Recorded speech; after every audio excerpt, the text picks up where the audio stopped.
దేవుని నామంలో అందరికీ వందనాలు. ఈరోజు దేవుని వాక్య సందేశం. మిమ్మల్ని శపించి వారిని దీవించుడి, మిమ్మల్ని బాధించే వారి కొరకు ప్రార్థన చేయడి. లోకాసు వార్త 6వ అధ్యాయము 28వ వచనం. మానవ మాతృలుగా ఉన్న ప్రతి ఒక్కరికి ఇది చాలా కష్టమైన పని, అంతే కదండి. మనల్ని ఎవరైతే బాధపడతారో వారి కొరకు వారు బాగుండాలని ప్రార్థన చేయడం చాలా గొప్ప మనసు ఉండాలి దానికి. అంతేకాక మనల్ని ఎవరైతే శపిస్తారో, మనల్ని ఎవరైతే తిడతారో, మనల్ని ఎవరైతే బాధ పెడతారో, లేకపోతే మనం నాశనం అయిపోవాలని ఎవరైతే కోరుకుంటారో వారిని తిరిగి దీవించగలగడం, లేకపోతే వారి మంచి కోరుకోవడం అనేది చాలా కష్టమైన పని.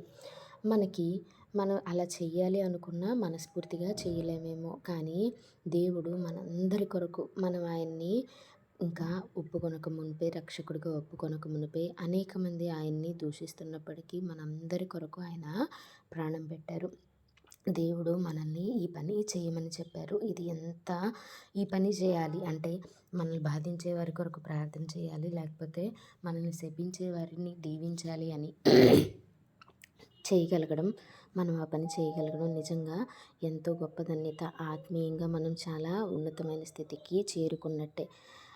నిజంగా మనలో ఎంతో తగ్గింపు ఉంటే తప్ప దేవునిని ఎంత అంటే చెప్పలేనంత మనం ప్రేమించగలిగినప్పుడు మాత్రమే ఇది చేయగలమేమో.